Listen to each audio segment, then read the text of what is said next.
Today on my main channel, I talked about CNN publishing what may be a factually incorrect story. It sounds like it is, and standing by the reporting in the face of the Washington Post and many other sources, including the lawyer of Michael Cohen, saying, hey, this isn't true.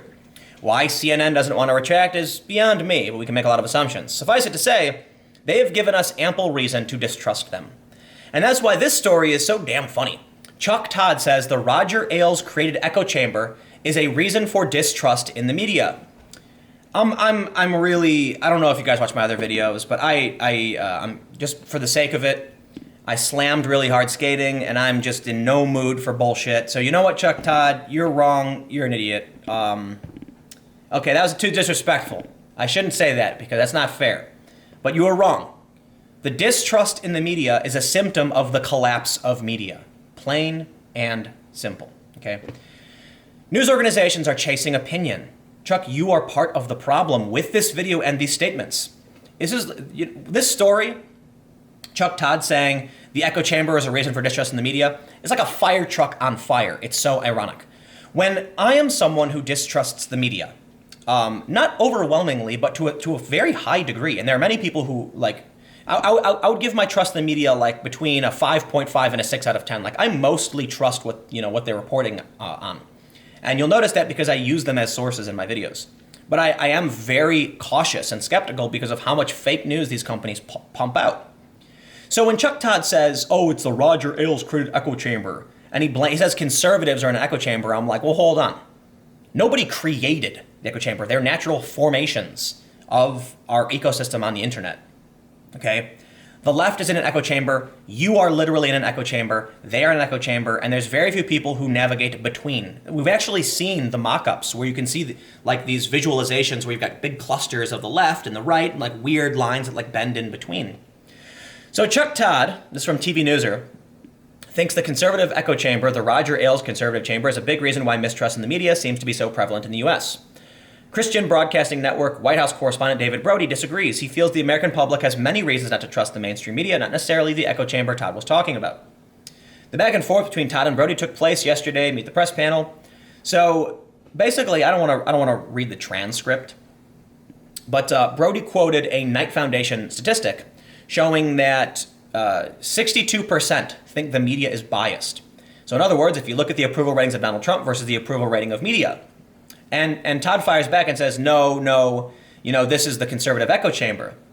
Brody tries to bring up that it's actually independents who are supporting Donald Trump.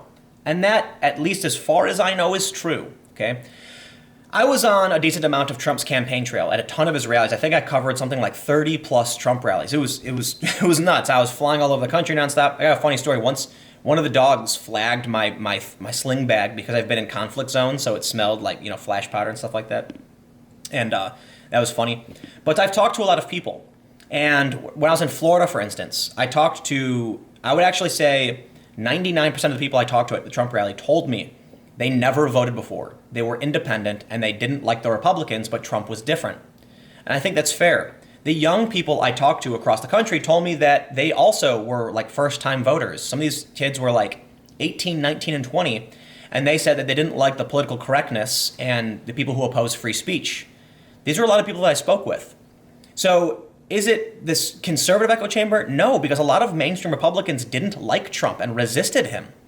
The mainstream conservative group was not into this, but independents started to emerge and come into the Republican Party to support Trump. The story also says, in addition to the Gallup Knight Foundation, Poynter Institute conducted a study in July 2018, which found that 54% of its 2,000 respondents expressed a great deal or fair amount of trust in news media. That's actually up 5 points compared with 49% in Poynter's survey from 8 months ago. But even with the rise in trust that Poynter measured, attitudes are divided along partisan lines. For instance, Poynter found that 86% of Democrats now express confidence in news media, 12 percentage points higher than the last Poynter survey in November 2017. Only 23% of Republicans trust news media overall, though that is 4 points up since the last survey, and I'll tell you why I think this is, okay? YouTube, alternative media, is overwhelmingly conservative. You know why? Because the mainstream media tends to be left-leaning. CNN, anti-Trump, MSNBC, anti-Trump. But Fox News, now the biggest cable channel, has more viewers than both of them combined. And so here's what I think happens. You've got CNN and MSNBC, and there's a reason why their viewership is probably low. They've probably lost the more moderate individuals who don't trust them, and those are Trump voters, for the most part, not always. But why do Democrats express confidence in the media? Well, it's kind of a cyclical effect. Because Democrats view the media as trustworthy, they don't challenge and they don't look deeper.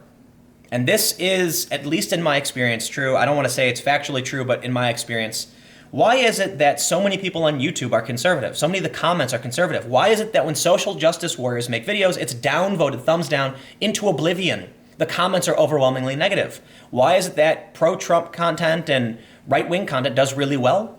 Because that's the majority of people who are news consumers on YouTube, presumably.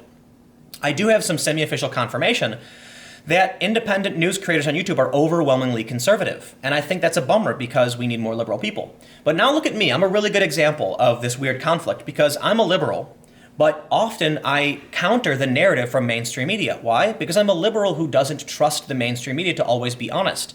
What ends up happening is I do digging on my own and I produce content that I see as being more balanced and fair. So it's not so much that it's divided among liberal and conservative lines, so much as people who distrust the media are eventually going to find themselves inundated with conservative content. A ton of people tell me they're conservative. A bunch of people accuse me of being conservative, and that's just wrong. My politics are not conservative, and tribalism does not determine what I am or what I should be. Simply because I'll be critical of Antifa in the mainstream media doesn't mean I hold any conservative positions, because I don't, right? I don't agree with most of the Republican platform. Like I mentioned, John McCain was like the antithesis of my politics, and I've praised Bernie Sanders. It's like I did like a 30-minute video talking about why I liked out of like 20 things Ocasio-Cortez was doing, I liked like 15 of them. Those are my politics. But because I challenge the mainstream media, people say I must be conservative, and they call anybody who does this conservative. And there are a lot of people who don't know what they are. They think they're independent or they think they're conservative simply because they agree with what these YouTubers are doing and these YouTubers happen to be conservative. I can listen to Ben Shapiro talk about principles and freedom and liberty and go, wow, I can appreciate the sentiment from Ben Shapiro on many of these issues. And I recognize that's because we're Americans and our what we find valuable have a huge overlap. Liberals and conservatives, like true liberals and true conservatives, agree on like 90% of things and disagree on very little. But these things that they disagree on are the majority of the news. Now, the far left and the far right, like alt-right, not necessarily far, but like alt-right and the regressive left agree on like basically everything except they're on the other ends of the spectrum. But I did a political compass test. I did it with Luke Rudkowski, and we both found ourselves mirror image of each other. I'm a center-left libertarian, so that means I'm really close to the bottom, and I'm like south of Bernie Sanders. I'm less authoritative. And he was in the same position, but on the right, and only a couple degrees off center. And it's because Luke is much more about free markets and capitalism, and I feel that we need more, regulation and control of markets. And that's really what it came down to. But we told our audiences, you guys do the political compass test too, and let us know what you find. And I was inundated with people who were surprised to find that they were actually liberals, but they thought they were conservative because they don't trust the mainstream media, and they agree with a lot of what these personalities on YouTube say. They find, people find themselves watching channels on YouTube and thinking they're conservative, but when they take these tests, they're like, whoa, centrist, liberal? How could that happen? So many people who thought they were conservative ended up being center-left libertarians. Cassandra Fairbanks is another good example because she recently did this test. She's a huge Trump supporter, and she is a dead centrist. She took the test, she's smack in the middle. And I don't think she was too surprised, but she pointed out that, people are going to call her far right for supporting Trump when her politics are actually center. Now, some people have said the political compass doesn't matter, but I think it's a good indicator of your economic stance, and too many people are conflating tribe with what you actually believe, and that's wrong. Simply because in this battle for, wanting more accountability in media, wanting more honesty in media, we end up seeing these tribes, which there are people, it says 86% of Democrats now express confidence in news media. Well, that's 14% who don't. And there are a lot of people who were probably Democrats who became conservative because they weren't getting facts and honesty they didn't trust the mainstream media. And that's another problem. If I watch CNN and I don't trust what they're saying, and I go and talk to somebody, I watch somebody on YouTube who backs up their claims with facts, make good points, and counter the narrative from the mainstream media, or all they do is criticize the media, I'm now going to lean in favor of trusting them. So when they preach certain political ideals, you'll say, well, they were right about that. CNN was wrong about that. What is a person supposed to do? I think this number is more indicative of the willingness to dig deeper. Why is it that so many people on YouTube are right-leaning? Because these 86% of Democrats are satisfied by walking into their hotel and seeing CNN in the background. They're satisfied by sitting in the airport, CNN in the background.